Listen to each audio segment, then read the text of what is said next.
यशोमती मैया के नंद लाला। सच्ची श्रेयारी, सच्ची में प्रसन्न हूं मैं कि आपके आशीर्वाद से रोहिणी जीजी को इतना प्यारा लल्ला हुआ है। पर मुझसे क्या त्रुटि हुई नारायण? मुझे क्यों न दियो आपने लल्ला? मुझसे क्या त्रुटि हुई नारायण? मुझे क्यों न दियो आपने लल्ला? अब तो माता देवकी की 7वीं संतान का भी जन्म हो गया है प्रभु। अब आपके अवतार लेने में किस बात की देर है? यशोदा, ले तुम यहाँ आओ और मैं पूरे घर में ढूंढतो फिर रहा हूं। पता चला तुमने सुबह से कछु ना खाए हो। चलो कछु खा लो, आ जाओ। कहीं ना जा रही मैं।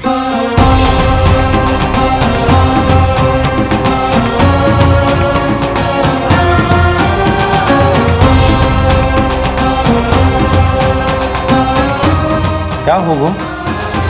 हरि को बांध के बैठी हूं। जब तक मेरे प्रश्नों के उत्तर ना देंगे, ना कहीं जाऊंगी, ना कछु खाऊंगी। कौन से प्रश्न और कैसे उत्तर? गोकुल की प्रत्येक स्त्री को ममता का वरदान दिया है आपने, तो नारायण मुझसे ऐसा कौन सा अपराध होगा कि आपने मुझे अभी तक इस सुख से वंचित रखा है?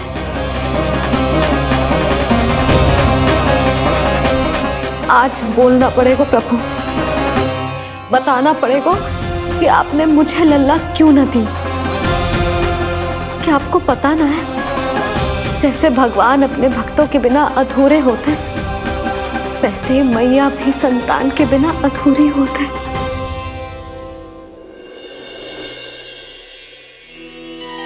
साचा सुमिरन सबसे हरि को, साचा है हरि नाम, जिनकी कृपा से बन जाते हैं सबके बिगड़े काम। साचा सुमिरन। प्रभु, मैया यशोदा उसी वेदना का अनुभव कर रही है जिसका अनुभव उन्होंने पिछले जन्म में माता धारा के रूप में किया था। आपका कथन सत्य है देवी। अब मैया यशोदा को उनके कष्ट से मुक्ति दिलाने का समय आ गया है।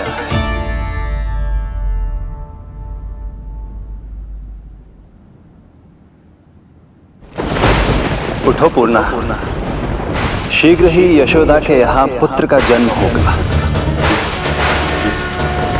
नक्षत्रों की गति से उत्पन्न संकेतों को देखो।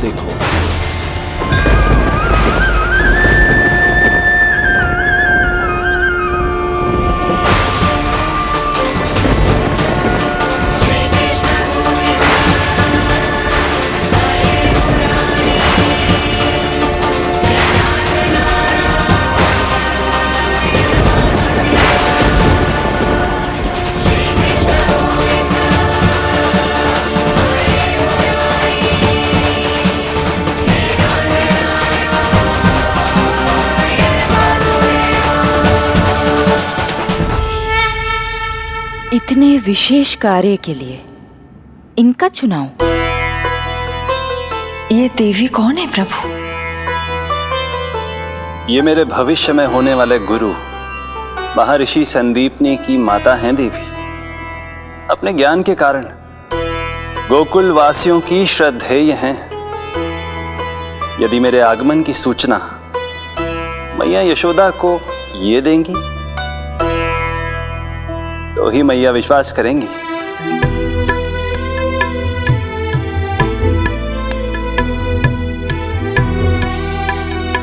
आंगन खाली, आंचल खाली, सूखे उपवन की मैं माली।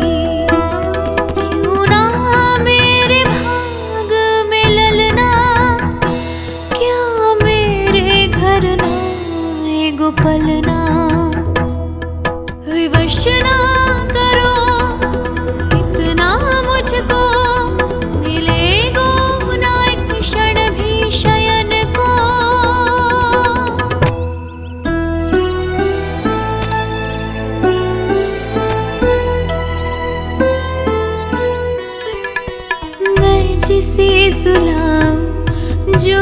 मुझे जगाए, प्रभु दे दो ना वरदान, साचा सुमीरन।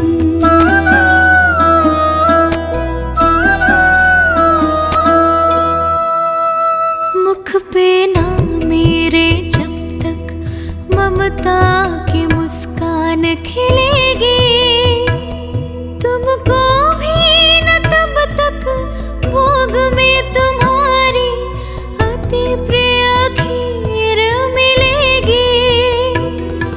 कसम प्रभु तुम्हें दे रही जसोदा, माखन भोग लगेगा तीखा, इस दुखियारी की विनती का रखोगे जो नामान। साचा सुमीरन सबसे हरि को, साचा है हरि नाम, जिनकी कृपा से बन जाते हैं सबके बिगड़े काम, साचा सुमीरन।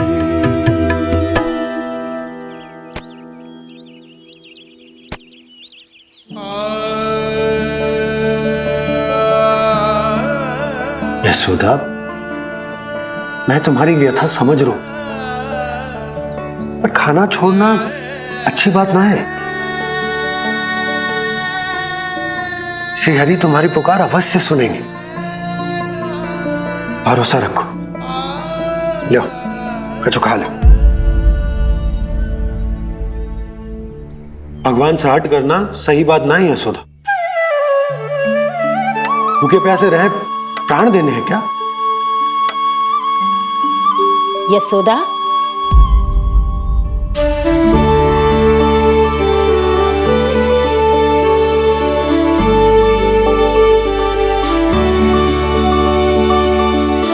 होने वाली मैया को अपने स्वास्थ्य का विशेष ध्यान रखना चाहिए।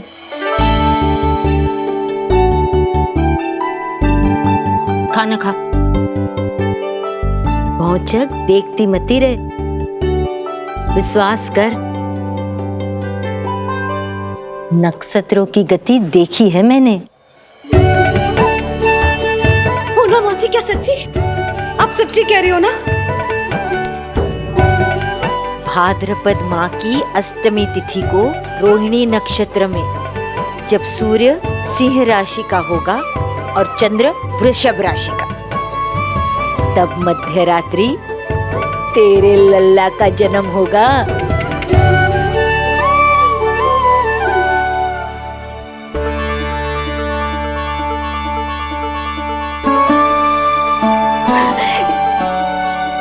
इतने वर्षों में कभी किसी ऋषि मुनि, किसी ज्ञानी ने हमें ऐसी आशा ना दी।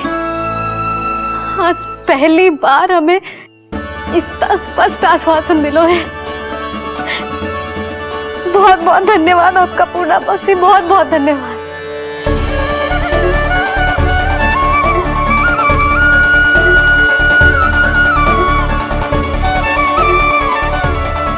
ना, मौसी को धन्यवाद ना देते लाली, मौसी से आशीर्वाद लेते हैं।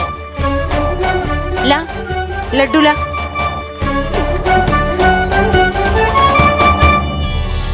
खा ले।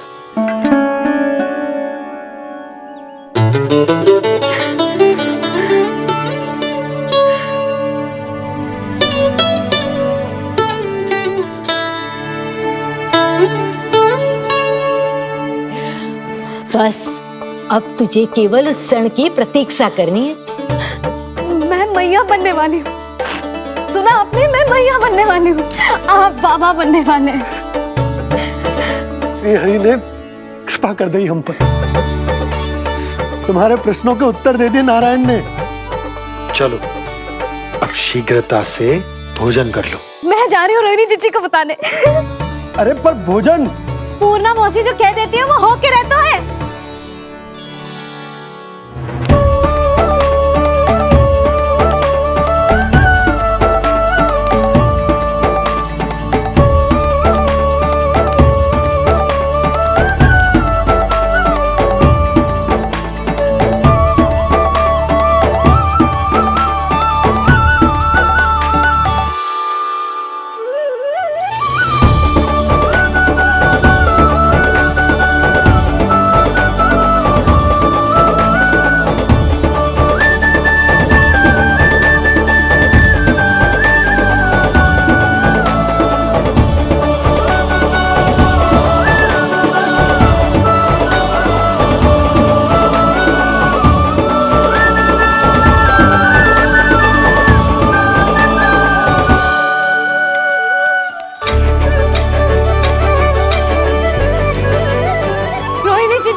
बनने वाली हूँ, लल्ला हमको मारे खाए। क्या? पूरी मौसी ने बताई। सच? अब अपने अंश का निर्माण करने का समय आ गया है।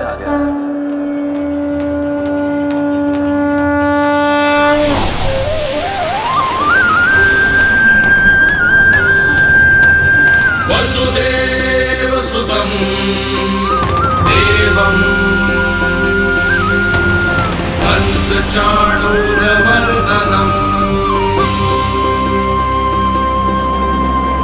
यशोदा परमानन्दम् कृष्णं वन्दे जगद्गुरुं कृष्णं वन्दे जगद्गुरुं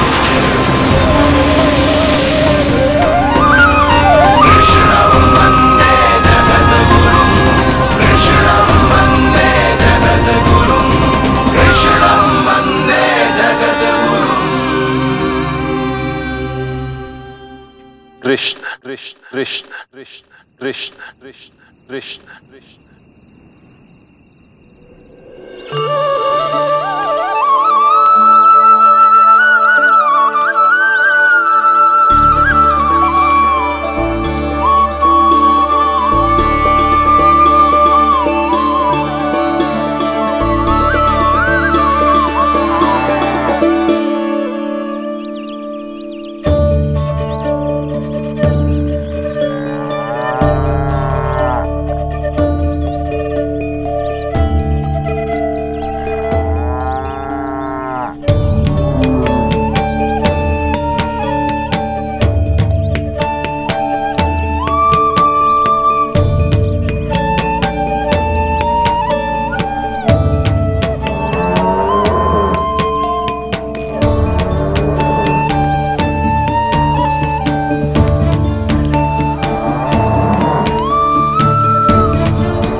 किसके पुत्र हो?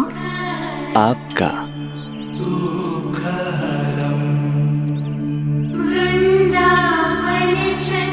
आपकी गोद में शीघ्र ही खेलने के लिए मैं आतुर हूँ मैया।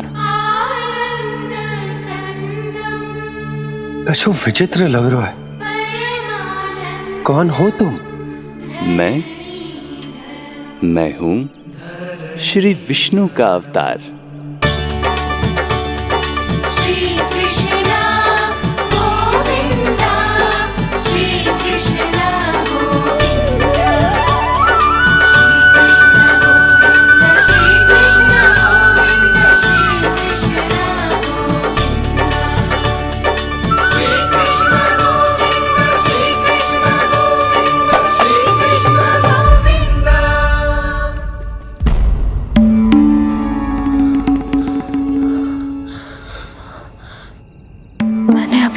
स्वप्न देखो।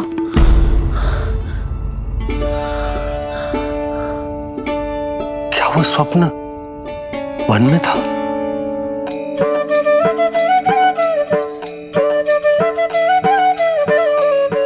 क्या मैं सत्य में श्रीमन नारायण की मैया बनने वाली हूँ?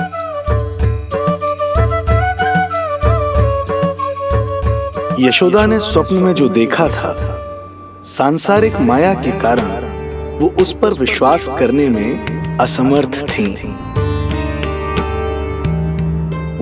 मुझे भरोसा ना हो रहा है। ये तो संभव ही ना है। मैं श्रीमन नारायण की मैया कैसे बन सकती हूँ? परंतु स्वप्न इतना सच्चा, इतना वास्तविक था यशोदा। ऐसा लगो जैसे स्वप्न ना है, सच की परछाई। आप मेरा उपहास कर रहे हो ना? अरे कल तक तो ये भी ना पता था कि मैं कभी मैया भी बन पाऊंगी कि ना। और आज आप कह रहे हो कि श्रीमन नारायण स्वयं मेरी कोख से जन्म लेंगे। ना ना, ऐसे उल्टे सीधे विचार मेरे मन में मत ही डालो आप। मैं तो साधारण सी स्त्री हूँ जो बस एक सामान्य सी मैया बनना चाहती है। मुझे तो बस एक सामान्य सा लल्ला चाहिए, छोटा नटखट प्यारा सा मेरा बाल गोपाल। मेरा लाडला होगा वो, मेरा राज दुलारा, मेरी आंखों का तारा।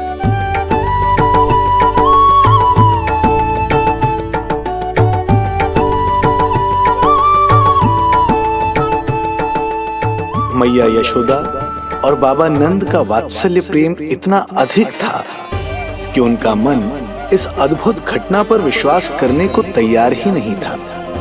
जिस स्वप्न को सत्य समझना था उसे मिथ्या मानकर भुला दिया उन्होंने, किंतु श्रीमन नारायण को आना ही था। स्वप्न साकार करने वाले को ही तो भगवान कहते हैं।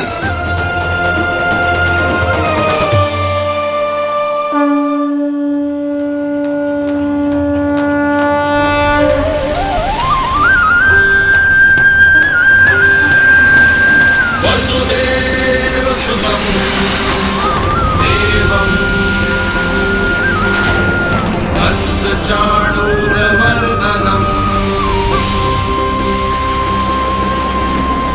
यशोदपरमानन्दम्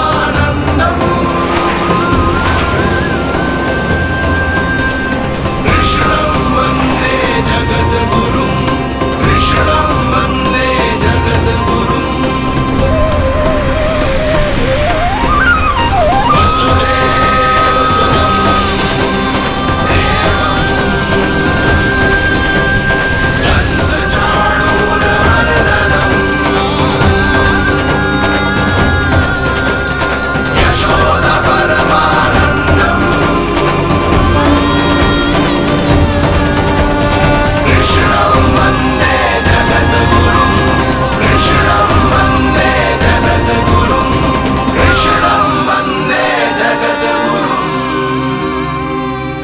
माता देवकी आपको जन्म देने वाली है, इसलिए उनके गर्भ में आपके अंश का समा जाना सर्वथा उचित ही है। किंतु मैया यशोदा के हृदय में आपने अपने अंश का एक भाग स्थापित किया है। इसका अवश्य ही कोई ना कोई कारण होगा। मेरे अंश के ये दोनों भाग तन और आत्मा हैं देवी। माता देवकी मेरे तन को जन्म देंगी, किंतु मेरी आत्मा का जन्म मैया यशोदा के हृदय से होगा। जब मैया प्रथम बार मुझे अपने हाथों में थामेंगी, मेरे अवतार की आत्मा और तन एक दूसरे से जा मिलेंगे और तभी मेरा अवतार पूर्ण होगा। मैं और यशोमती मैया एक दूसरे के साथ हृदय से जुड़ेंगे। इसीलिए समस्त संसार में हम दोनों की जोड़ी एक माता पुत्र की अद्भुत जोड़ी के रूप में जानी जाएगी।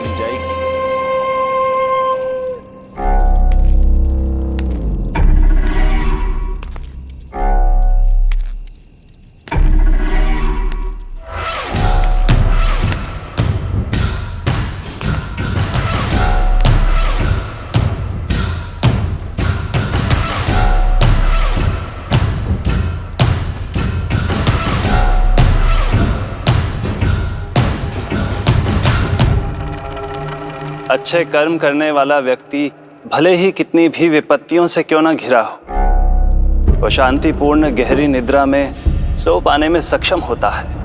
किंतु यदि कोई व्यक्ति दुष्ट हो, क्रूर अत्याचारी हो या चोरी, हिंसा, हत्या जैसे जघन्य अपराध करता हो, तो फिर भले ही उसके पास कितनी भी संपत्ति और शक्ति क्यों ना हो, वो कभी शांतिपूर्ण निद्रा में नहीं सो पाता।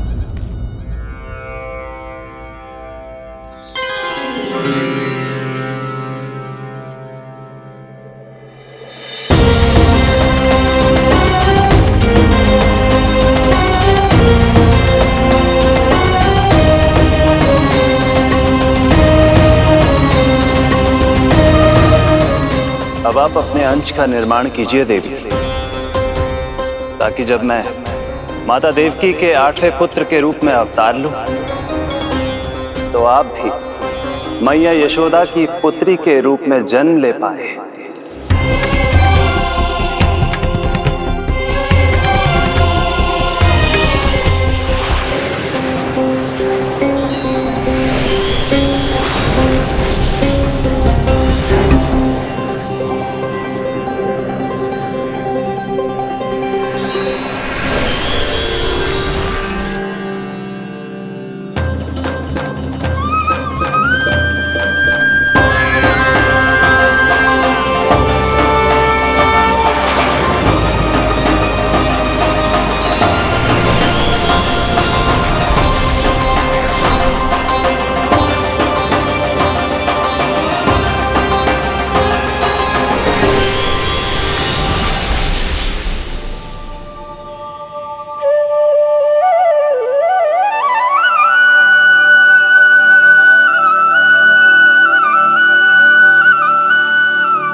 प्रभु के प्रताप से 9 माह ऐसे बीत गए मानो बस कुछ क्षण बीते हों।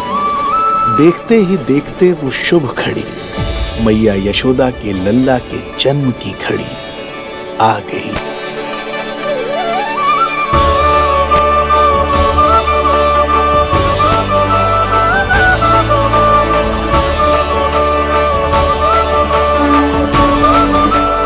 भाद्रपद माह की अष्टमी तिथि।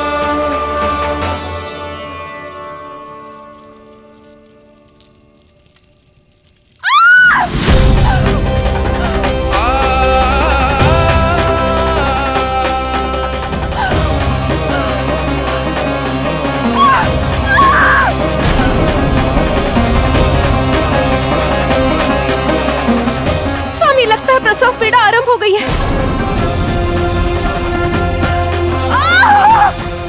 देवकी, संभालो अपने आप को, धीरज रखो। जी यशोदा, दाई माँ।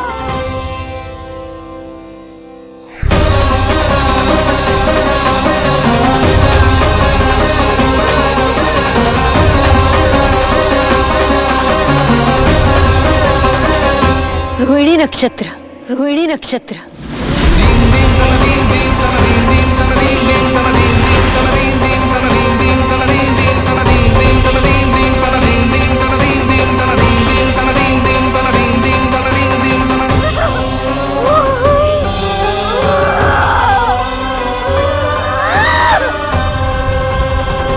सूर्य सिंह राशि में और चंद्र वृषभ राशि में। यही तो है अधर्म के विनाश और धर्म की स्थापना का संकेत। देवकी, तुम चिंता मत करो, सब ठीक हो जाएगा। किंतु कैसे स्वामी? भैया की तलवार की धार विनाश की बिजली बनकर मेरे आंखों के सामने चमक रही है। देवकी, तुम विश्राम करो।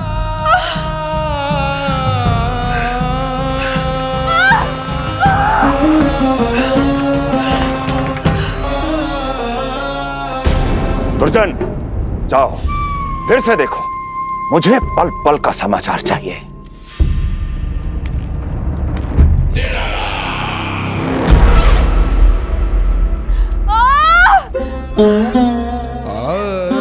जैसे ही मेरा पुत्र मेरे सुरक्षित कोख छोड़कर इस संसार में आएगा, भैया कंस मेरी ममता को मिले इस वरदान को मुझसे छीन लेंगे।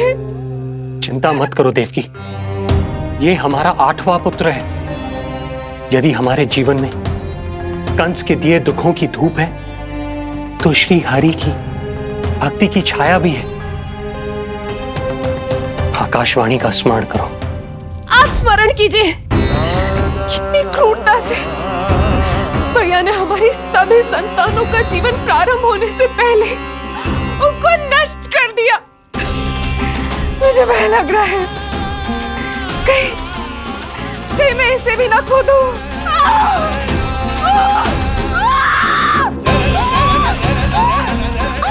अब और प्रतीक्षा ना हो पाएगी मुझसे। अब और प्रतीक्षा ना हो पाएगी।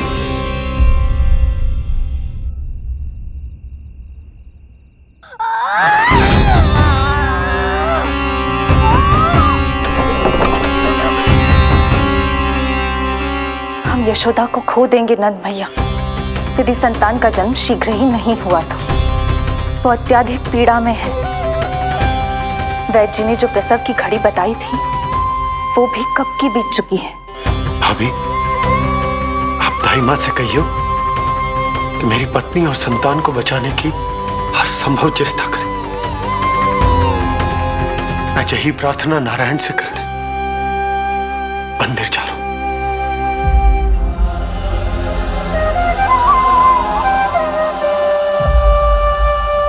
प्रभु, मैया योग माया को जन्म क्यों नहीं दे रही हैं? मेरा ही तो शक्ति तत्व है योग माया।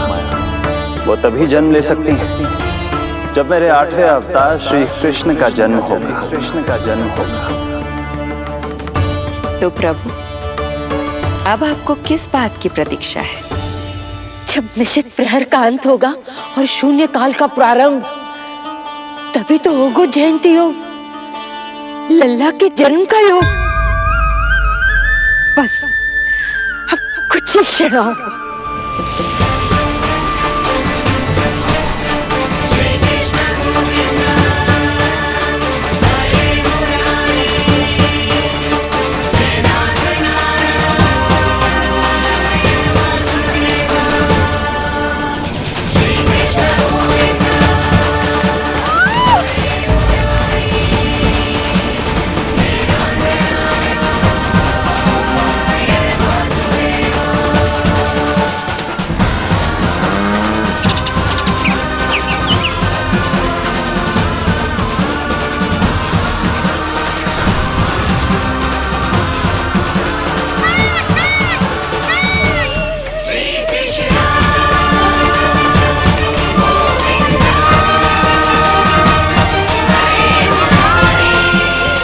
इस युग की सबसे शुभ घड़ी आ गई। प्रारंभ हो गया दिव्य शून्य काल।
जय श्री नारायण।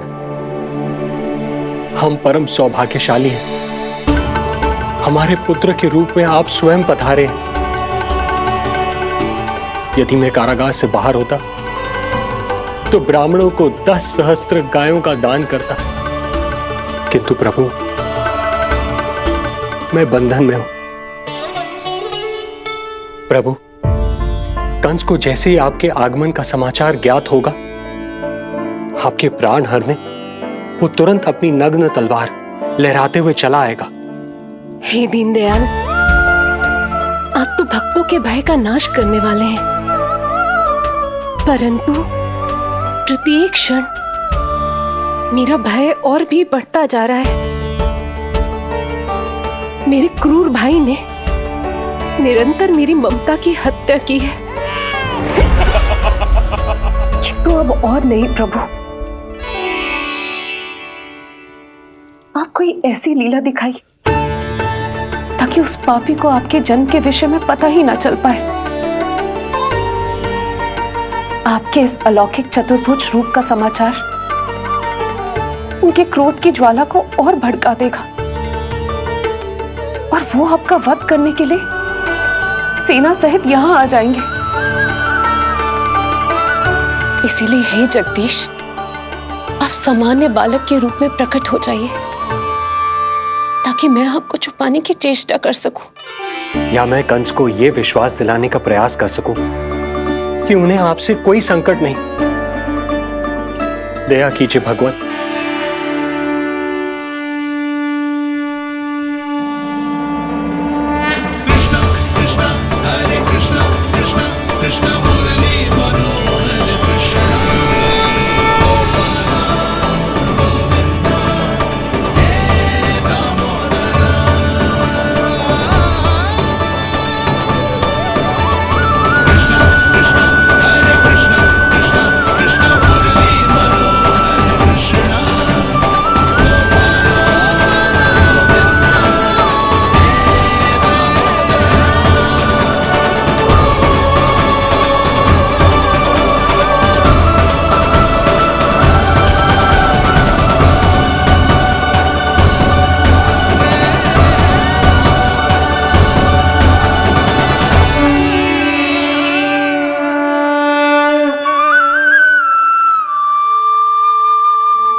माँ, पिताजी, पिछले जन्म में 12 सहस्त्र वर्षों तक आपने कठिन तपस्या की थी।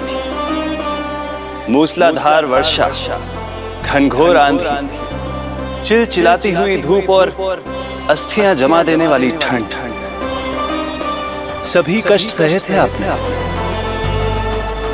केवल इसलिए कि आप मुझे पुत्र रूप में प्राप्त कर सके। और आज जब मैं आपके सामने हूं तो आप कंस के भय से व्याकुल हैं और पुत्र के रूप में एक सामान्य बालक चाहते हैं। मेरे माता पिता होने के नाते आपकी इच्छा का पालन करना मेरा कर्तव्य है। मैं एक सामान्य बालक का रूप धारण करूंगा। आपको मेरे लिए चिंतित होने की और कंस से भयभीत होने की आवश्यकता नहीं। मेरा जन्म पृथ्वी पर धर्म को पुनः स्थापित करने के लिए ही हुआ है, किंतु अभी समय कम है। यशोदा रानी की चेतना जा रही है, जे इनके प्राणों के लिए शुभ संकेत नहीं है। यशोदा, आंखें खुली रखो। यशोदा, यशोदा आंखें खुली रखो।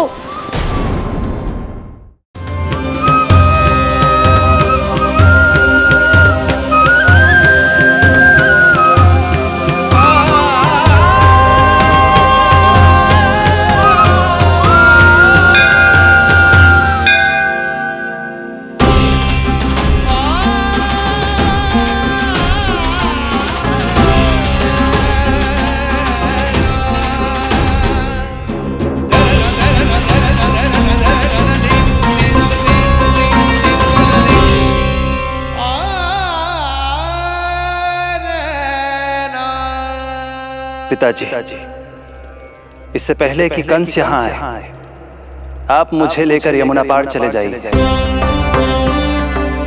और वहां गोकुल में अपने भाई नंद के संरक्षण में मुझे छोड़ उनके यहाँ जन्मी पुत्री को यहाँ ले आई। उसके प्राणों की चिंता मत कीजिए मां। जो हो रहा है मेरी ही लीला है। अब जाइए पिताजी, शीघ्रता कीजिए।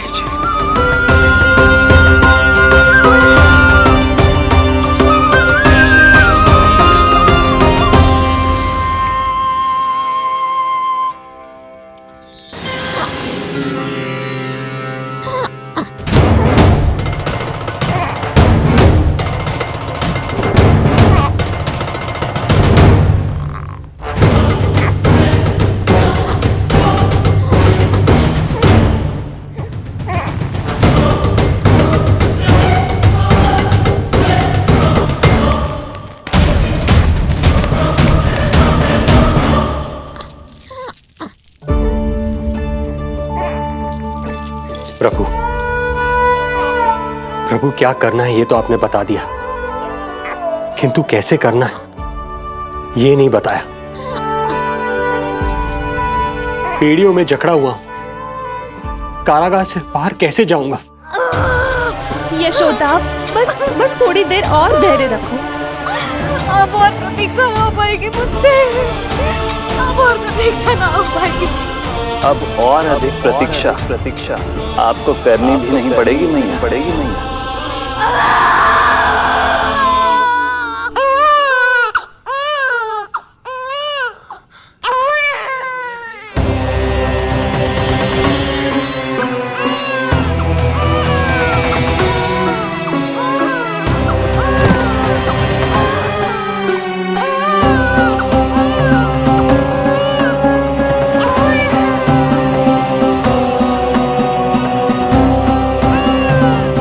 योगमाया को जन्म देते ही मैया यशोदा अचेत हो गई, किंतु अपनी सुध-बुध खोने वाली वो अकेली नहीं थी।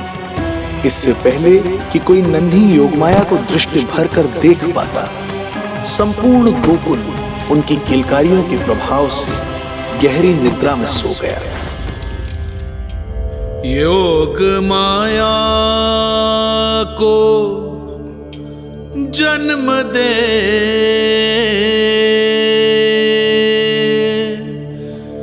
यशोमती हुई निढाल,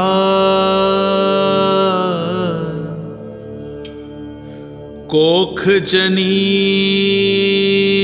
ना लख सकी, समय की ऐसी चाल,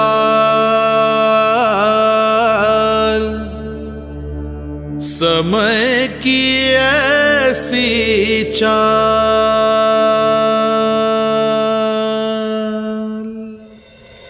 उधर मथुरा में वसुदेव अचरज में थे कि नन्हे प्रभु को बंदी गृह से बाहर कैसे निकाला जाए।